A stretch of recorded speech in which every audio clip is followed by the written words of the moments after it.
खाली हमारे से काम ही एकदम बूढ़ा बा एगो भाई जौन बानू वो हमारे से खाली काम करवावत रहता रह एकनी के जीमा नू बस सूते के बा खाए के बा पसंद के एकनी के जीमा का करब कैसन बाप हमर मिल गइल बानू एकदम कबाहट क देले बानू हमनी के जिए लिखे दे दोनों में हरारुआ मरद के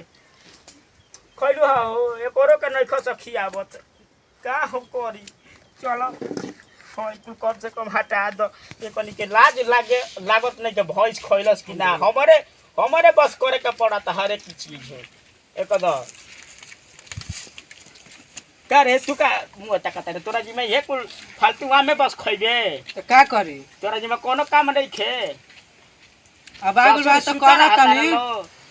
एकदम पसरी सुता रह जा शादी करबो ओहि दिन बुझाई तारा करवाओला हमारा से मन के दोनों मर्दे मेहरारू के रात दिन काम करवात बुढ़वा मन के एकदम देखा ना पातर करवा देले बा इतना आरामी बा हम नहीं जानी ना नहीं तो इतने घर सदिया ना काले रहती है माइले नहीं रहती रात दिन हमारे मर्दे से गोरू का लेना खेवा होता रात दिन हमसे चूल बर्तन करवा होता एकदम रहल काल कह दिल भाई घर में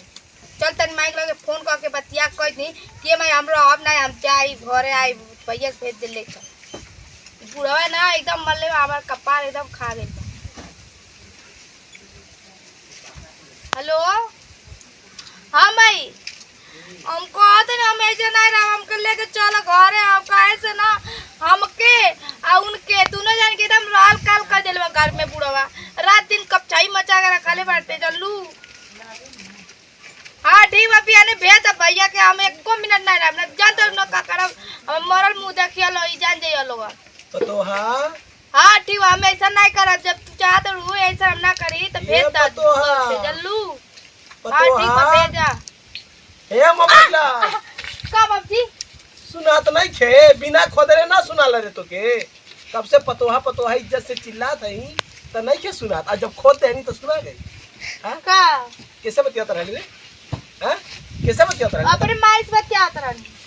तो हम मर गई लाली तेरे माई से हम ना बतिया पौती रे हां हे ना फोन हेले तेरे माई से हम बतिया भेला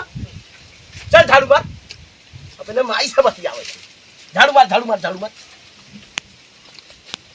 वही देखा अपने माई से बतिया हमार उम्र बा करे माई से बतियावे के ये अपने माई से बतियावत है बस इनका जी में फालतू काम रहत इनका जी बा हेलो देखी ला हां अरे खुश रहा का रे सा तो नरी मर्द में हरारू पीछे हम कुछ बोली ला रे जैसे हम फोन लगा देली समझिन के एकदम हम सारा आज चपक पड़ला रे ए समझिन रखा हो तनी बाद में बतियावल गई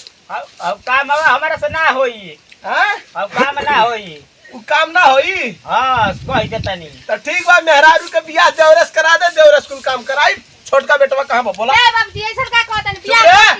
तोर बात और बोली तब होई मुंह में खोस दे लाठी बैठे सारे बैठ लम ढक के बा बैठ काहे मारतो आज के बाद सारा घर के काम तो के करे बा मेहरारू बदली हो जाई बोल डन बा ना हम ना कर तू सार नहीं था तू कौनो काम लायक नहीं बाटा सार नहीं था बुझा दे कुछ कहत ना मेहरारू बदले जाई हां का कहता रे ए बाबूजी अम्मा जी कहेंगे बदला करे का अरे दादा तोर अम्मी जाना तटे हमरे बड़ के भैया पर हाली तो बड़का भैया घर के जिम्मेदारी ले रहूंगा और जब उ ना संभाल पइले तो मझिल का भैया पइली तब मझिल का भैया जब ना पूरा घर के जिम्मेदारी संभाल पइले तो हमरे पइली आ हम पूरा घर के जिम्मेदारी देखा संभाल ली और मर गईली उ स्वर्गे चली गईली दूगो पिलुआ छोड़ के चली गईली हमरा से क्या हो बाबा जी नहीं यार तक काम करा दोनों जनी छई के डाल बा पूरावा चला चल खाना बना तेरा माई खाना बना बनाओ तन और दोनों जनी बना मिल के हम जा तनी घर में सूते तू सर कोनो काम लायक नहीं बाटे घर में सुजा उखड़ी पर आसार नहीं थे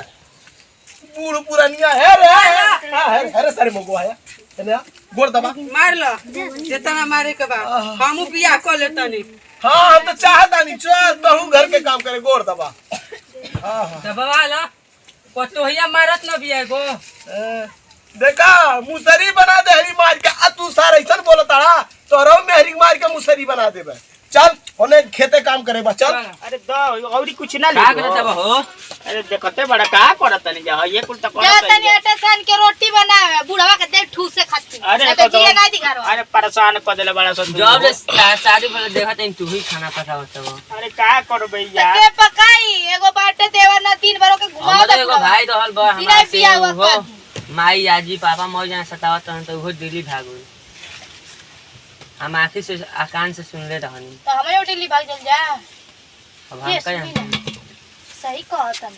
हां सुनी सही कहत न बुढ़वा ना अकेले छपिया मर रही का करे हमनी के हमनी भाग चल जा हां सब काम धाम छोड़ देवल जा ये गुल बहन सुनो हां एक बार राती में पलान बांधल जाओ हम्म। आ चुपके से निकल चलल जाओ चली एकदम जानते हम रोत एकदम कब छै बुढ़वा कह का दे करबू करे जाओ चल आ चूल्हा तो टिलवा दोनों रहिया सत्ता अपने चल जान हां अपन बुझा जब बना खाई ना बुढ़वा चल, धर। अपने तो पता चल चली तो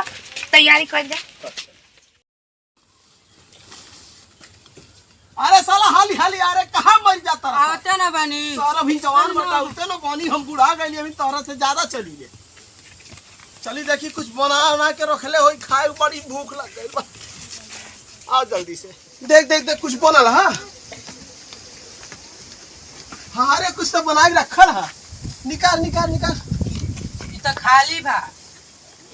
खाली बा हां अब पल्लवा तो खुलल बा रे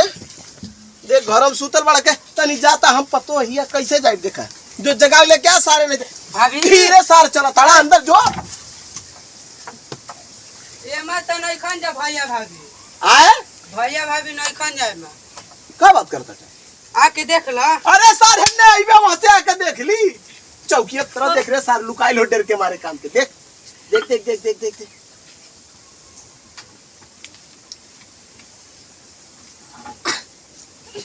ये में नहीं खान जा नहीं खान ना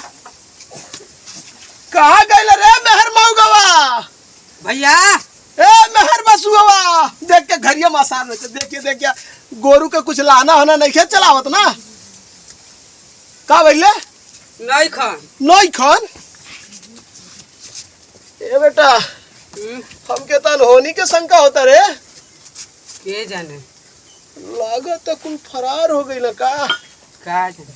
का जानी हां अब सार नहीं तो सारा काम तू चल कर बाबूजी चल चल खाना बना खाना बना लाना लगा चल चल सार नहीं तो हम बुढ़ा गए हम थोड़ी ना करब बना खाना लेके आओ आओ तनी